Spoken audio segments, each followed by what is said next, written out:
xibaar yi gën a fës ci internet bi bon Pape Madiakhete Sarr qui devait nous rejoindre malheureusement la radio le retient et oui il doit faire le journal de 8 heures donc Hassana tey ñu ñaar la te dañuy waxtaanee li nga xamante ni bon Odia wax na ko gis nañ ko ci revue des titres bi le soutien du premier ministre Ousmane Sonko aux frères musulmans de la Palestine. Ça a fait quand même parler sur la toile. On commence avec AJ+, qui dit les appels à la retenue ne suffisent plus. Il faut s'investir davantage pour soutenir les frères palestiniens. Le Premier ministre Ousmane Sonko appelle à une solution d'isolement de l'État d'Israël.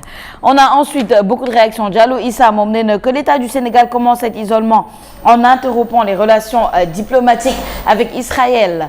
On a ensuite Dr Lamine Diawara qui partage cet avis moom nee na il faut rompre les relations diplomatiques avec l'État d'Israël et fermer cette ambassade à Dakar. Ça, c'est du concret. On ne doit plus pleurnicher sur le sort cruel du peuple palestinien abandonné par la majorité de la nation arabe. On a ensuite Mahamad Sougui moom nee na un bon discours, mais un dirigeant doit agir selon sa capacité. Monsieur le Premier ministre, lapsus, pardon, j'ai failli dire Monsieur le Président. Oui, président du PASTEF. Ouais. Garder l'ambassadeur d'Israël chez lui et dénoncer les crimes de son pays me semble inapproprié. Vous êtes le chef du gouvernement, restez juste cohérent comme vous l'aviez toujours été en tant que force politique. On a ensuite Éclair d'Afrique moom nee na question pour Ousmane Sonko, le Premier ministre du Sénégal. Des milliers d'Africains meurent dans le Sahel, au Soudan, au Congo, en Éthiopie. Avons-nous déjà vu un seul dirigeant arabe soutenir la cause africaine? Leurs problèmes ne sont pas les nôtres à mon avis. Bon, en tout cas, c'est son avis à lui. Aaron 632 moom nee na vous n'avez pas bien écouté son discours, je pense. Il a déjà répondu à cette question. Ne soyez pas pressés d'écrire ou de critiquer. Déjà, nous parlons d'arabe. Celui qui est sur votre profil est gambien. Président Diomaye, n'arrête pas de parler de votre problème. N'arrêtez pas de parler de votre problème il y a juste 2 jours. Bon, Souri Ibrahim Maïga qui dit est-ce une question d'arabe ou de noir? Il faut juste être humain pour condamner ces actes de surcroît sur des musulmans.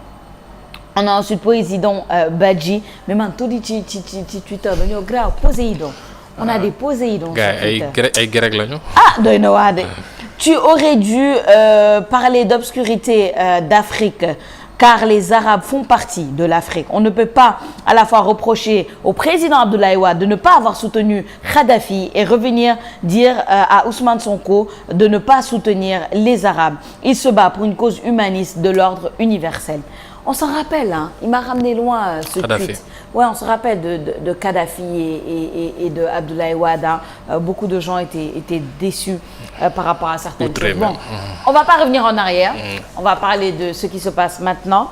Je pense que Hassana, ñun ñëpp en tant que musulman, je vais dire, mais en tant qu'être humain, tout simplement, l'idéal Palestine. Je pense que ñun ñëpp, on a le cœur meurtri par rapport à ce qui se passe au Proche-Orient. Quel que soit, on sait qu'il y a un lourd historique, il y a beaucoup d'opinions, il y a beaucoup de... Voilà, mais quand on voit un peuple qui est sur le point d'être complètement exterminé, on voit des inégalités incroyables par rapport au bombardement, on ne comprend pas, ça ne peut pas cesser. Ça va bientôt faire d'1 an. On a forcément, l'humain en nous, le musulman en nous, forcément, soutient la Palestine. Man, personnellement, je veux dire, je soutiens la Palestine. Maintenant, est-ce que les questions valent la peine d'être posées par rapport à ce qui se passe au Sahel, par rapport à l'Afrique, par rapport à certaines dynamiques, madame, couper les liens diplomatiques avec Israël? Est-ce que mën nañ ko def ñun? Est-ce que c'est pas ça qui est plus concret? Quel acte concret on a posé justement pour opposer wu ci li nga xamante ni l'État d'Israël mu ngi koy doxal foofu ci Palestine? Tout ça, je pense que ce sont des questions qui valent la peine d'être posées. Taal naa ko de. Ok. C'est vrai que c'est des choses qui valent la peine d'être posées, hein, parce que on parle de quand même plusieurs centaines de morts, hein, centaines de milliers quelquefois même de morts, avec des déplacés à n'en plus finir, des villes qui ont été carrément rasées, qui sont devenues des champs de ruines. Donc en tant qu'être humain rek kuy nit ku ne di nga ñaawlu li xam ne moom mooy xew foofu noonu, et c'est le monde de manière générale qui aurait dû se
chiites en plus, musulmans, tu as encore une autre raison de les soutenir. C'est la vérité.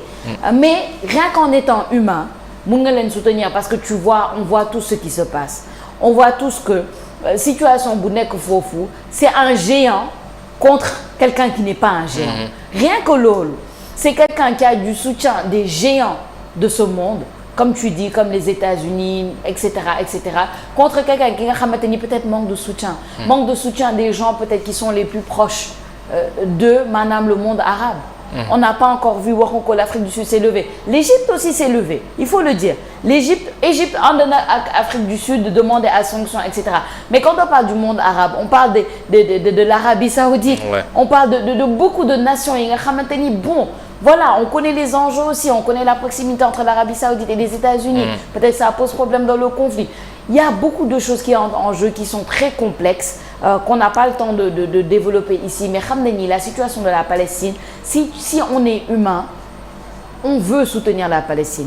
Nous, en tant que personne... Les derniers chiffres, c'est alarmant parce que si on prend du 7 octobre, là je me réfère à Statista, c'est réputé en termes de statistiques, ils te disent clairement entre le 7 octobre 2023 jàpp le 7 août 2024, il y a eu 39 623 personnes qui ont été tuées. Ne dis pas personne.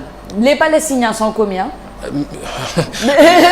faut tenir parce que soo xoolee dans les presque 40 000 là, le chiffre, parce que moi je fais la page internationale tous les jours à la radio, xam naa ni le chiffre de ces environ 40 000 personnes là, mais la majorité, je peux te dire que je peux t'assurer maintenant à couper que les 38 000 sont des Palestiniens. Et que Israéliens, c'est peut-être 2 000. Non, je parle des Palestiniens ci boppam waaw. maanaam ñi xam ne ñoom ñoo décédé. Il s'agit de 39 623. Et nombre de blessés, c'est 91 469. mi ngi noonu. ñoo xam ne ñoo ngi woon ci bande de Gaza wala ci Cisjordanie. wala ji dëkk gox yu xaw a jege yooyu noonu. ñu faat leen. C'est-à-dire oui parce que on dit que non sa dëkk moom moo def lii parce que ñun soxla nañu lii et c'est dommage quand même c'est dommage parce que man li may wax rek au-delà de Ousmane Sonko son affaire et autres là man je me demande de l'utilité des Nations Unies. C'est l'utilité que je me pose. Ban njëriñ la ñu Nations Unies amal parce que dañ ni mooy mbootaayu xeet yi.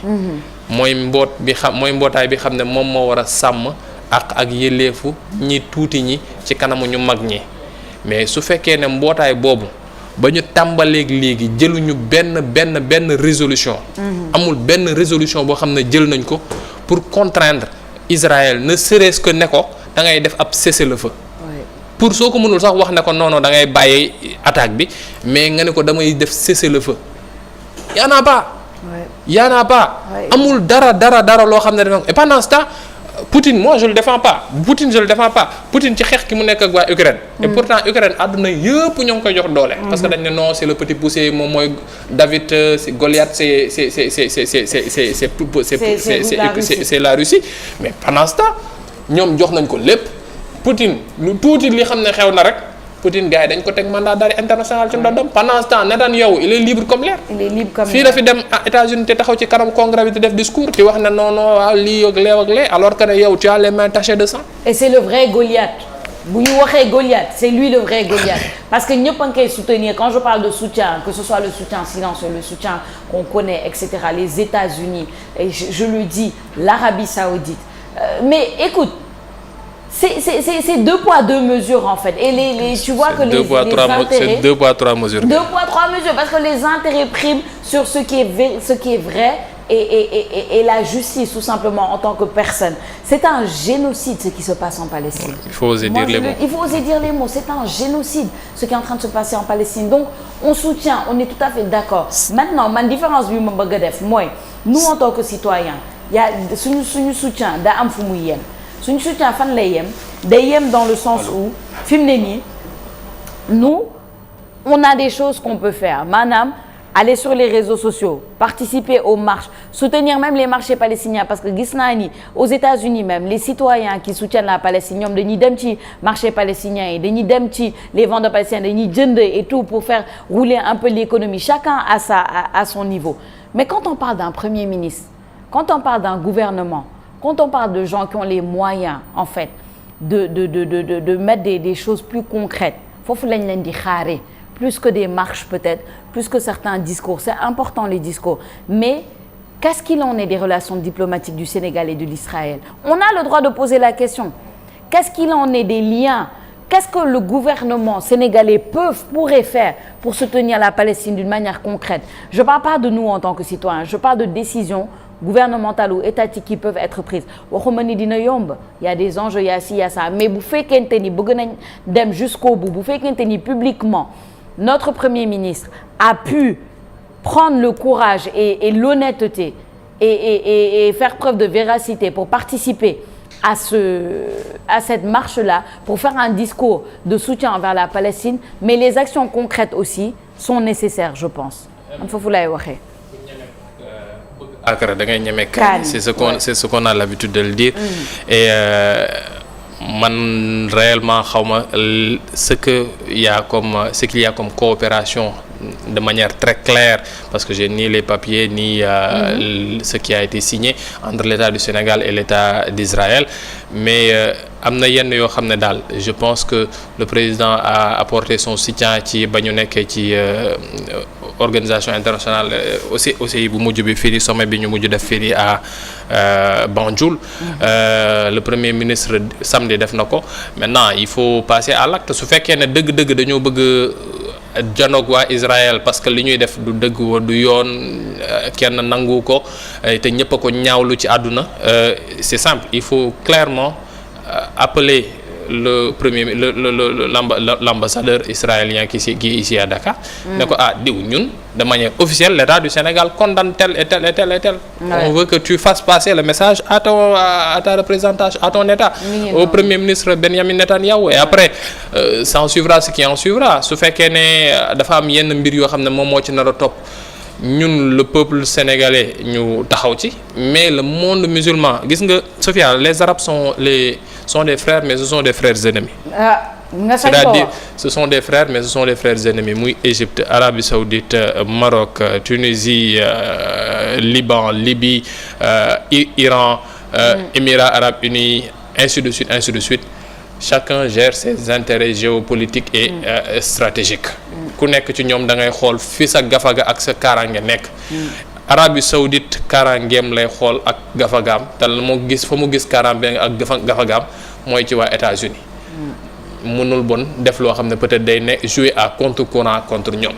Iran li mu gis mooy waa Arabie Saoudite dañoo nekk di yàq diine gi dañoo nekk di jouer ils sont amis avec le diable ñoom ñu jël seen yoonu bopp les Émirats Arabes Unis portion de territoire boo xam ne mën nañ jàpp ne koppar ku ëpp ci àdduna bi fa la nekk mais on les entend pas et pourtant il y a le massacre des Houthis il y a ce qui se passe au Yémen ñëpp noppi ci maintenant c'est des choses qui sont là et il faut peut-être ñu taxaw ci bàyyi ci seetlu et que l'État du Sénégal ni mu jàppalee Palestine ñu bañ a fàtte suñu mbokk yi nekk Burkina y a un massacre la semaine passée 200 personnes yi xam ne faat nañ leen fa ñu bañ a fàtte le Congo ñu bañ a fàtte le Soudan ñu bañ a fàtte ne Congo fi mu toll nii Kagame ne s'est pas caché de dire que moom daa nekk te jàppale les rebelles du M23 parce que nee na su ay intérêt nekk en jeu il se défend et tum damuy défendre mooy attaqué fi mu toll nii ak jàppale waa M23 ba ñuy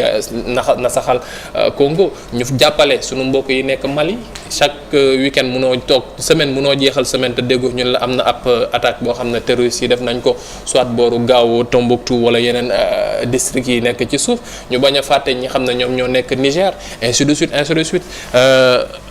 gis nga diine gi baax na mais diine gi xam nga fan lay tàmbalee nga jàppale sa dëkkandoo. Ouais. Je pense que loolu am na solo qu'on commence par là. Le Congo, l'Est du Congo vit actuellement une double tragédie. Non seulement il vit la tragédie des combats et des rebelles du M23 qui ne finit pas. Depuis il y a plus de morts. Il y a des femmes qui sont attrapées, qui sont agressées, qui sont violées, mais c'est incroyable ce qui se passe dans l'Est du Congo mais en plus avec la variole du singe maintenant nga xamante ni foofu le EP fi mu toll ci Congo le EP c'est terrible wax nga ko le Niger le Soudan vit une tragédie aussi depuis 2023 le Burkina le Mali voilà tous ces gens-là sont proches de nous ça nous empêche pas nag ñu dem xool feneen mais on doit tout condamner toutes les injustices partout on doit les condamner xool nan nañ leen di jàppale tamit suñu bopp mi ngi noonu avant qu'on termine Hassana on va finir sur une belle note une belle note parce que am na ku wax ci Twitter bi Islam amatina ndam à cause de les belles photos qui sont tombées hier photos et vidéos de la mosquée de Tivaouane magnifique Ndiaga yónnee naa la ay images voilà mi ngi noonu c'est vraiment très beau dafa mel ni pare na le khalife va recevoir officiellement les clés le 14 septembre donc 2 jours avant Gamou gi inchallah qui est le 16 septembre loolu mën na nekk loo xamante ni voilà on peut en être content on peut en être fier parce que c'est tellement beau démb dama xoolal am na ku ne sax voici des photos pour vos fonds d'écran tellement c'est magnifique c'est très joli ñu ci ndokkeel rek kilifa yi nekk foofee ci Tivaouane di ñaan ñu dalloo ko ci jàmm et que mu nekk loo xam ne dina mën a wane l'image de l'islam confrérique au Sénégal bi xam ne image islam bu ñu war a wane jàngale ko ci àdduna wërngal këpp la parce que ça montre seulement que on peut vivre avec des diversités mais tout en respectant chacun li xam ne moom la moom jàpp ci alxuraan ak ci diine gi c'est très joli man moom li ma ciy sànni rek mooy ni ñu taxawoo ba jumaa ji jekk nañu jàppee noonu itam daara yi nekk ci boor yi parce que koppar yi ñu dugal ci jumaa gi itam bu jumaa bi noppi rek ñu fàtte daara yi nekk ci boor yi parce que daara yi soxla nañu lool ndimbal quelquefois drame yi ngay dégg dafay fekk ne daara yi nekkul dans de bons états donc nañu jàppale daara yi jàppale maître coranique yi on en parle depuis fort longtemps il faut que ñu institutionnaliser ou bien ñu xool nañu organiser daara yi ba ñu nekk ay bërëb yoo xam ne subvention nguur dina fa mën a dugg jàppale nguur dina fa mën a dugg ba mu nekk loo xam ne day normé c'est vrai daara nag dafa am lu mu àndal dafa am ay réalité mais réalité yi nekkul toroxal xale réalité yi nekkul teg xale loo xam ne àttanu ko lépp ci yar la diine dafa am na muy yaree nañ ci bàyyi xel daal te ça c'est un appel que je lance à l'État du Sénégal ministère de l'éducation nationale mi xam ne moom Moustapha Mamba Guirassy moo ko jiite le Sénégal est un pays boo xam ne d'habitude dañuy wax ne dañoo bëri ay illettrés damay wax ne non on n'est pas des illettrés dañoo calculer wul ñi xam ne dañoo jaar daara dañoo calculer wul ñu jaar daara te ñi jaar daara jàng nañu dara li ñu jàng la Sénégal jël en compte par rapport à son économie mais ñi xam ne ñoo jaar daara soo duggee Sandaga fii wala nga dugg ci yenn avion yi wala yenn bateau yi yu ci bëri ci marchandises yu jógee bitim réew di ñëw ñoom ñoo koy jëletu fi andi yu magasin yu bëri yi xam ne ñoom ñoo ko yore port ñoo koy doxal aéroport ñoo koy doxal donc c'est une frange de la population qu'il faut prendre en compte et qu'il faut valoriser tout simplement c'est important un beau message Hassana Fall voilà fii la ñuy jeexalee seeni xibaar yi gën a fës ci internet bi tey ji suñu mbokk téléspectateurs on enchaîne tout de suite